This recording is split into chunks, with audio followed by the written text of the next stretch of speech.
নমস্কার বন্ধুরা, আমার এই ছোট্ট চ্যানেলে আপনাদের সবাইকে স্বাগতম। আমি আজকে আপনাদের একদম সহজভাবে খাসির মাংস রান্না করে দেখাবো। আশা করি এই রান্নাটা দেখার পর আপনাদের ভালো লাগবে। তো খাসির মাংস রান্না করার জন্য দেখতে পাচ্ছেন একটা গামলার মধ্যে আমি কিছু খাসির মাংস ধুয়ে পরিষ্কার করে নিয়েছি। এখন এর মধ্যে দিয়ে দিচ্ছি স্বাদ মতো নুন, সামান্য একটু হলুদের গুঁড়ো, লঙ্কার গুঁড়ো আর একটু সর্ষের তেল। এবারে সব কিছু দিয়ে এই মাংসগুলো খুব ভালো করে মাখিয়ে নিতে হবে।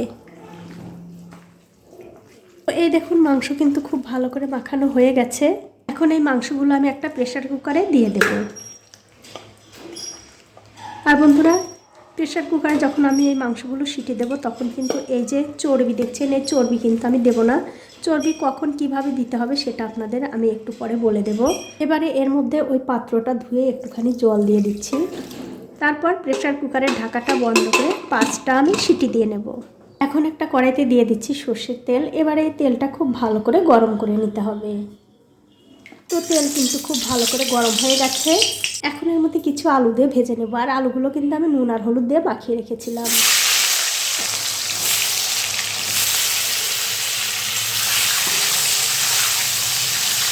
তো এই দেখুন আলু কিন্তু খুব ভালো করে ভাজা হয়ে গেছে। এই আলুগুলো আমি তুলে নিচ্ছি। আলুগুলো তুলে নেবার পর ওই তেলের মধ্যে আমি আরও একটু তেল দিয়ে দিলাম। তারপর ফোড়নের জন্য দিয়ে দিচ্ছি গোটা গরম মশলা। এখানে আছে দারচিনি, এলাচ, একটা শুকনো লঙ্কা, তেজপাতা আর গোটা জিরা। এবারে তেলের সঙ্গে সব কিছু একটু ভালো করে ভেজে নিয়ে এর মধ্যে দিয়ে দিচ্ছি আমি 4টে পেঁয়াজ কুচি। এখন এই পেঁয়াজগুলো তেলের সঙ্গে একটু ভালো করে ভেজে নেব। তো এই দেখুন পেঁয়াজগুলো কিন্তু খুব ভালো করে ভাজা হয়ে গেছে। আর পেঁয়াজগুলো যখন আমি ভাজি তখন কিন্তু এর মধ্যে একটু লবণ দিয়েছিলাম। এখন আমি এর মধ্যে দিয়ে দিচ্ছি রসুন বাটা আর দিয়ে দেবো আদা আর কাঁচা লঙ্কা আমি একসঙ্গে বেটে রেখেছি, সেই বাটা দিয়ে দিলাম। তারপর এর মধ্যে সামান্য একটু জল দিয়ে খুব ভালো করে কষিয়ে নিতে হবে। তো এই দেখুন আদা রসুন বাটা কিন্তু আমি খুব ভালো করে কষিয়ে নিয়েছি। এখন এর মধ্যে দিয়ে দিচ্ছি 1 চামচ ধনিয়ার গুঁড়ো, 1 চামচ জিরার গুঁড়ো, 1/2 চামচ হলুদের গুঁড়ো, 1.5 চামচ লঙ্কার গুঁড়ো আর দিয়ে দেবো স্বাদ মতো লবণ। এবারে এর মধ্যে সামান্য একটু জল দিয়ে দিচ্ছি একটা টমেটো। তারপর সব কিছু দিয়ে এই মশলাটা আবারও খুব ভালো করে কষিয়ে নিতে হবে। তো এই দেখুন মশলা কিন্তু খুব ভালো করে কষানো হয়ে গেছে। এখন আমি এর মধ্যে দিয়ে দিচ্ছি ওই যে বেছে বেছে রাখলাম সেই চর্বিগুলো দিয়ে দিলাম। এবারে এই চর্বির সঙ্গে মশলাটা খুব ভালো করে কষিয়ে নিতে হবে।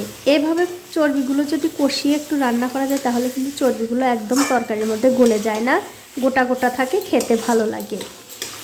তো এই দেখুন মশলার সঙ্গে চর্বি কিন্তু খুব ভালো করে কষানো হয়ে গেছে। আর আপনারা যদি মাংসের মধ্যে রসুন খেতে চান তাহলে কিন্তু গোটা রসুন এখনই দিয়ে দিতে হবে। এখন আমি এর মধ্যে দিয়ে দিচ্ছি আগে থেকে সেদ্ধ করে রাখা সেই মাংস। অবশ্যই একদিন হলেও এভাবে মাংস রান্না করে খেয়ে আমাকে কমেন্ট করে জানাতে ভুলবেন না আপনাদের কেমন লাগলো। তো সবগুলো মাংস কিন্তু আমি দিয়ে দিয়েছি। এবারে এই মশলার সঙ্গে মাংসটাও খুব ভালো করে কষিয়ে নিতে হবে। তো এই দেখুন মাংস কিন্তু খুব ভালো করে কষানো হয়ে গেছে। এখন এর মধ্যে দিয়ে দিচ্ছি আগে থেকে ভেজে রাখা আলুগুলো দিয়ে দেওয়ার পর এই মাংসের সঙ্গে খুব ভালো করে মিশিয়ে দিয়ে গ্যাসের ফ্লেমটা বাড়িয়ে দিয়ে এর মধ্যে ঝোলের জন্য দিয়ে দেব ওই যে মাংস সেদ্ধ করে রাখা জল। আর এই জলের মধ্যে কিন্তু আমি আরও একটু জল দিয়ে একটু গরম করে নিয়েছি, সেই জল দিয়ে দিলাম। তারপর জলের সঙ্গে এই মাংসগুলো খুব ভালো করে মিশিয়ে দিয়ে বন্ধুরা আমার মনে হচ্ছে জলের পরিমাণটা একটুখানি কম হয়ে গেছে। তার জন্য আমি এর মধ্যে আরও একটু গরম জল দিয়ে দিচ্ছি। অবশ্যই কিন্তু গরম জলটাই দিতে হবে। তারপর জলের সঙ্গে আবারও খুব ভালো করে মিশিয়ে দিয়ে একটা ঢাকা দিয়ে এই তরকারিটা আমি 10 মিনিট রান্না করে নেব। তো 10 মিনিট হয়ে গেছে, ওপর থেকে আমি ঢাকাটা তুলে নিচ্ছি। আর দেখুন কত সুন্দর লাগছে তরকারিটা। এখন আমি এর মধ্যে দিয়ে দিচ্ছি 1/2 চামচ গরম মশলার গুঁড়ো আর দিয়ে দেবো একটু পেঁয়াজ বেরেস্তা। তারপর সব কিছু খুব ভালো করে মিশিয়ে দিয়ে এই তরকারিটা আমি আরও 2 থেকে 3 মিনিট রান্না করে নেব। যেহেতু মাংসগুলো আগে থেকেই প্রেসার কুকারে সেদ্ধ করা আছে তার জন্য কিন্তু মাংস যে সেদ্ধ হয়নি তার কিন্তু কোনো ভয় নেই। আর দেখুন আলুগুলোও কিন্তু খুব ভালোভাবে সেদ্ধ হয়ে গেছে। এখন অবশ্য আপনারা দেখে নিতে পারেন এর মধ্যে নুন আর ঝালটা ঠিক আছে কিনা। তো এই দেখুন সব কিছু দিয়ে কিন্তু খুব ভালো করে মিশিয়ে দিয়েছি। এখন আমি আরও 2-3 মিনিট রান্না করে এই তরকারিটা নামিয়ে নেব। তো বন্ধুরা, তরকারিটা কিন্তু আমি আরও 2-3 মিনিট খুব ভালো করে রান্না করে নিয়েছি। এখন আমি গ্যাসের ফ্লেমটা বন্ধ করে দিয়ে এখন আপনাদের একটু পরিবেশন করেও দেখাচ্ছি কতটা সুন্দর হয়েছে দেখুন। আর এই মটন কারি বন্ধুরা গরম গরম ভাতের সঙ্গেও যেমন ভালো লাগবে, আবার পোলাও, ফ্রাইড রাইস দিয়ে খেতেও কিন্তু দুর্দান্ত লাগবে। তো বন্ধুরা, আমার এই মটন কারির রান্না যদি আপনাদের চোখের ভালো লাগা থেকে মন পর্যন্ত পৌঁছে থাকে, তাহলে অবশ্যই একটা লাইক, কমেন্ট আর শেয়ার করতে ভুলবেন না। আজ এই পর্যন্তই, দেখা হবে অন্য কোনো নতুন ভিডিও নিয়ে।